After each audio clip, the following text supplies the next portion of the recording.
दोस्तों हजरत सुल्तान Salahuddin Ayyubi Islamic इतिहास का शायद वो पहला सुल्तान है जिसका मुरीद यहूदी और ईसाई भी है। यही वजह है कि 2005 में यूके में एक फिल्म बनी थी जिसका नाम किंगडम ऑफ हेवन था, जिसमें सलाहुद्दीन अय्यूबी का किरदार को एक ताकतवर बादशाह और एक रहमदिल बादशाह के तौर पे दिखाया गया था। इससे तो ये बात साबित होता है कि हजरत सुल्तान सलाहुद्दीन अय्यूबी का इंसाफ को यहूदी और ईसाई भी मानते थे। दोस्तों आज की इस वीडियो में हजरत सुल्तान सलाहुद्दीन अय्यूबी के बारे में वो बातें बताएंगे जो शायद ही आप इससे पहले जानते हो। दोस्तों जैसा कि हम आपको बता दें कि सुल्तान सलाहुद्दीन अय्यूबी की सल्तनत उस समय की अपने वक्त की सबसे आधुनिक सल्तनत थी। दोस्तों सुल्तान सलाहुद्दीन अय्यूबी के दौरे हुकूमत में अस्पतालों और स्कूलों का क्या हाल था, और हजरत सुल्तान सलाहुद्दीन अय्यूबी के दौरे हुकूमत में विज्ञान के क्षेत्र में इस्लाम कितना आगे था, और सुल्तान सलाहुद्दीन अय्यूबी ने कैसे बैतुल मुकद्दस को फतह किया, और सुल्तान सलाहुद्दीन अय्यूबी और नूरुद्दीन जंगी के बीच क्या ताल्लुकात थी। ये सारी रिपोर्ट आज की इस वीडियो में स्टेप बाय स्टेप बताने वाले, इसके लिए आप लास्ट तक बने रहे। तो दोस्तों चलिए बिना देर किए चलते हैं वीडियो की ओर। दोस्तों वीडियो स्टार्ट करने से पहले आपसे एक छोटी सी गुजारिश है कि अगर आप हमारे चैनल पे नए हो तो चैनल को सब्सक्राइब कर ले, बगल में बेल आइकन को दबाना ना भूले।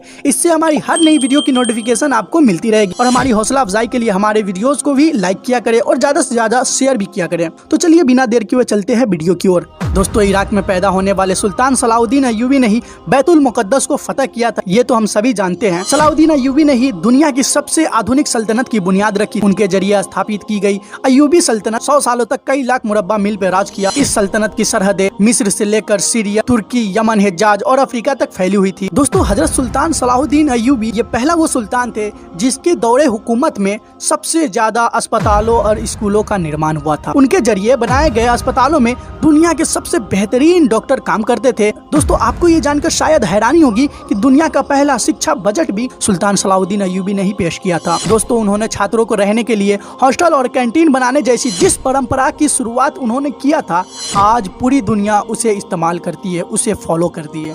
सलाहुद्दीन अय्यूबी ने कभी जनता का पैसा खुद पे खर्च नहीं किया, यहाँ तक उन्होंने अपनी जिंदगी में कभी भी रेशमी कपड़े नहीं पहने। इतनी बड़ी सल्तनत का मालिक होने के बावजूद भी सुल्तान सलाहुद्दीन अय्यूबी अपनी पूरी जिंदगी एक टेंट में गुजार दी थी। दोस्तों हजरत सुल्तान सलाहुद्दीन अय्यूबी को इतिहास का सबसे न्यायप्रिय बादशाह कहा जाता है। उनके दरबार में हर इंसान को आने की इजाजत थी। सलाहुद्दीन अय्यूबी ने सप्ताह में 2 बार जनता दरबार लगाने की जिस परंपरा की शुरुआत की थी, उस नियम का आज बहुत से देश इस्तेमाल करते हैं। सलाहुद्दीन अय्यूबी की इंसाफ पसंदी का ये आलम था कि यहूदी और ईसाई भी आपके फैसलों के लिए दरबार में आते थे। दोस्तों सुल्तान सलाहुद्दीन अय्यूबी के दौर में मिस्र दुनिया का सबसे अमीर शहरों में से एक था। उनकी हुकूमत में काहिरा और दमिश्क के अस्पतालों में दुनिया भर से लोग इलाज के लिए आते थे। दुनिया के मशहूर वैज्ञानिक एडलॉर्ड ने भी साइंस की शिक्षा मिस्र और सीरिया में ही हासिल की थी। दोस्तों आपको ये जानकर शायद हैरानी होगी कि सुल्तान सलाहुद्दीन अय्यूबी के जरिए स्थापित की गई सल्तनत अय्यूबिया में ही आंखों का इलाज पर सबसे ज्यादा रिसर्च की गई थी।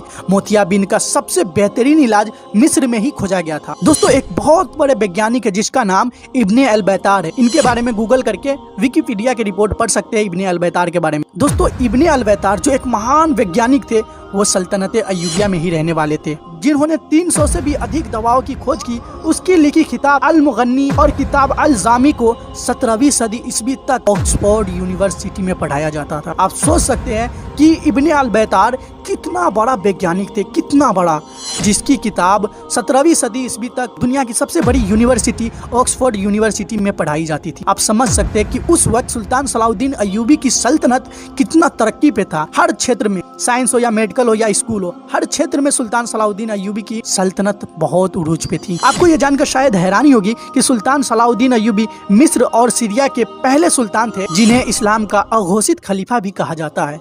दोस्तों हम सब तो ये जानते ही हैं कि सुल्तान सलाहुद्दीन अय्यूबी ने ही बैतुल मुकद्दस को फतह किया था। उन्होंने ही 1187 ईस्वी में सलीबियों की एक बड़ी फौज को शिकस्त देकर मस्जिद अल अक्सा को आजाद कराया था। दोस्तों अगला रिपोर्ट जब हम बताएंगे तो आपके पैरों तले शायद जमीन खिसक सकती है, क्योंकि सुल्तान सलाहुद्दीन अय्यूबी ने मस्जिद अल अक्सा को फतह करने के लिए 16 जंगें लड़ी। वो हर जंग में एक मेहराब अपने साथ रखते थे ताकि जब बैतुल मुकद्दस फतह हो तो उस मेहराब को अपने हाथों से मस्जिद अक्सा में लगा सके। 1187 ईस्वी में जब उन्होंने बैतुल मुकद्दस को फतह किया था तो ये मेहराब उन्होंने अपने हाथों से मस्जिद अल अक्सा में स्थापित किया था, यानी मेंबर शरीफ। दोस्तों हर मुसलमानों का ये ख्वाब होता है कि एक बार अपनी जिंदगी में कम से कम हज कर सके। लेकिन आपको ये जानकर हैरानी होगी कि आधी दुनिया पर हुकूमत करने वाले सुल्तान सलाउद्दीन अय्यूबी के पास इतना भी पैसा नहीं था कि वे ज़कात अदा कर सके। वो अपनी सारी दौलत गरीबों और मिस्कीनों पर खर्च कर देते थे। यही वजह है कि सुल्तान सलाहुद्दीन अय्यूबी कभी हज नहीं कर सके, क्योंकि इस्लाम में अपने खुद के पैसे से ही हज किया जा सकता है। सुल्तान सलाहुद्दीन अय्यूबी ने दुनिया की सबसे खतरनाक जंगें लड़ी। उन्होंने दुनिया की सबसे बड़ी सलीबी फौज को शिकस्त दी थी। इस फौज की ताकत का अंदाजा आप इसी बात से लगा सकते हैं कि इसमें दुनिया भर के 6 लाख ईसाई शामिल हुए थे। यहाँ तक कि यहूदी का भी एक फौज का बड़ा गिरोह सलीबियों का मदद कर रहा था। और एक तरफ अकेला खुदा का शेर था सुल्तान सलाहुद्दीन अय्यूबी, और वहीं दूसरी तरफ पूरी सलीबी दुनिया, पूरी ईसाइयत खड़ा थी। लेकिन एक तरफ तन्हो तन्हा सलाहुद्दीन अय्यूबी खड़े हुए थे। तारीख गवाह है कि सबको शिकस्त दी हजरत सुल्तान सलाहुद्दीन अय्यूबी। दोस्तों हजरत सुल्तान सलाहुद्दीन अय्यूबी शुरुआती दिनों में हजरत नूरुद्दीन जंगी के फौज में कमांडर थे। लेकिन 1164 में उन्होंने जब मिस्र को फतह किया तो नूरुद्दीन जंगी ने उन्हें मिस्र का शासक बना दिया, और फिर सलाहुद्दीन अय्यूबी की सल्तनत का दायरा फैलता ही चला गया। यहाँ तक कि सऊदी अरब से लेकर इराक, शाम, सूडान, तुर्की और अफ्रीका तक का पूरा इलाका सुल्तान सलाहुद्दीन अय्यूबी के कब्जे में था। दोस्तों हजरत सुल्तान सलाहुद्दीन अय्यूबी के बारे में आप जब ये जानेंगे कि उन्होंने 12 सालों तक लगातार सलीबियों से जंग लड़ी थी। और दोस्तों जंगे हित्तीन में मात्र 12,000 की ही फौज थी सुल्तान सलाहुद्दीन अय्यूबी की, और सलीबियों की फौज 63,000 की लश्कर थी। और उन सभी को हजरत सुल्तान सलाहुद्दीन अय्यूबी के 12,000 लश्कर, और उन सभी पे हजरत सुल्तान सलाहुद्दीन अय्यूबी के मात्र 12,000 लश्कर भारी पड़ गए और शिकस्त दी, और सुल्तान सलाहुद्दीन अय्यूबी फातेह हुए। दोस्तों सलाहुद्दीन अय्यूबी के इंसाफ पसंदी के दुश्मन भी कायल थे। उन्होंने बैतुल मुकद्दस फतह करते ही ईसाई और यहूदियों को माफी का ऐलान कर दिया। उन्होंने ईसाइयों को न सिर्फ बैतुल मुकद्दस की जियारत की इजाजत दी, बल्कि उनके लिए खाने पीने और रहने तक का इंतजाम किया। सलाहुद्दीन अय्यूबी के इस इखलाक से यहूदी और ईसाई इतना प्रभावित हुए कि उन्होंने इस्लाम कबूल कर लिया था। सुल्तान सलाहुद्दीन अय्यूबी के होते हुए किसी में मुसलमानों की तरफ आंख उठा के देखने की हिम्मत न थी। यरूशलेम के बादशाह के भाई ने जब मुस्लिम हाजियों के काफिले को लूटा तो सुल्तान सलाहुद्दीन अय्यूबी ने सरेआम उसका कत्ल कर दिया। सलाहुद्दीन अय्यूबी के जरिए आजाद करवाए गए बैतुल मुकद्दस पर मुसलमानों ने 750 साल हुकूमत की।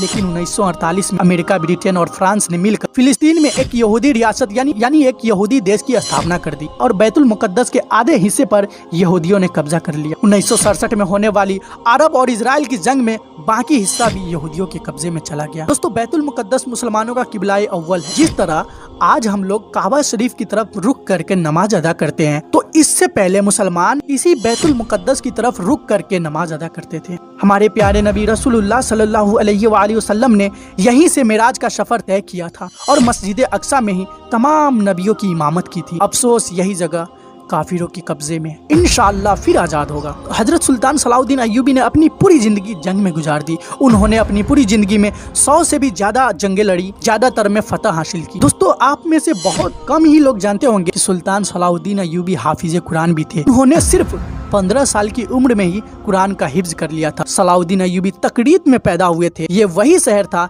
जहां बाद में सद्दाम हुसैन जैसा शेर पैदा हुआ। सलाहुद्दीन अय्यूबी को इस्लामिक इतिहास का हीरो कहा जाता है। मुसलमान ही नहीं बल्कि यहूदी और ईसाई भी सुल्तान सलाहुद्दीन अय्यूबी को आज भी इज्जत की निगाहों से देखते हैं। दोस्तों हमारे प्यारे सुल्तान, हमारे पावरफुल सुल्तान, हमारे ताकतवर सुल्तान हजरत सुल्तान सलाहुद्दीन अय्यूबी के बारे में ये सारी रिपोर्ट जो हमने बताए वो आपको कैसी लगी कमेंट में जरूर बताएं। अगर आप हमारी वीडियो को यहाँ तक देख लिए तो हमारी वीडियो यकीनन आपको पसंद आई होगी। तो आपसे एक छोटी सी गुजारिश है जिसमें आपका कोई पैसा खर्च नहीं होगा। आपसे एक छोटी सी गुजारिश है कि अगर आप हमारे चैनल को सब्सक्राइब नहीं किए हैं तो हमारे चैनल को सब्सक्राइब कर ले, पास में बेल आइकन को दबाना ना भूले। इससे हमारी हर नई वीडियो की नोटिफिकेशन आपको मिलती रहेगी। हमारी हौसला अफजाई के लिए इसी तरीके के वीडियो बनाने के लिए हमारे वीडियोस को लाइक भी किया करें। ऐसी नॉलेजेबल वीडियो को ज्यादा से ज्यादा शेयर भी किया करें। फिर मिलेंगे एक नई वीडियो में, तब तक के लिए खुदा हाफिज।